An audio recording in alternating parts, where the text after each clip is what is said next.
ডাল।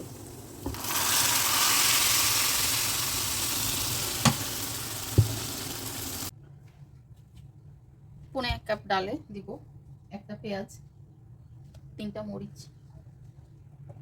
2টা টমেটো,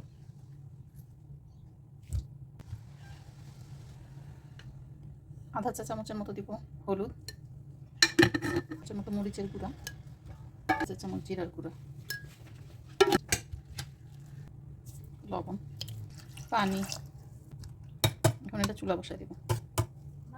ডাল জাল বসাইছিলাম 1.5 কাপ পানি দিয়ে, এরকম অবস্থা হয়েছে। এখন ডালটাকে একপাশে রেখে বাগার কেটে দেব। সরিষার তেল, একটা শুকনো মরিচ, 1 চা চামচ জিরা, 1 চা চামচ মৌরি,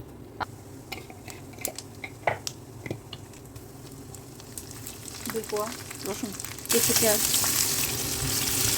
জিরা, 1 চা চামচ কালি জিরা, 1 চা চামচ মেথি, 5 ছটা দিব কারি পাতা।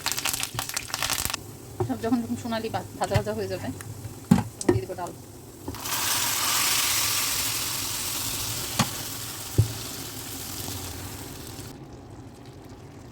ডালটা একটু শুকনো শুকনো হয়েছে, আর আরও হাফ কাপ পানি দিয়ে ডালটা আবার পাতিলে ট্রান্সফার করে নিলাম।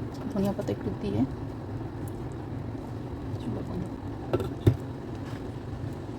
একটু সময় জাল করে নিলাম।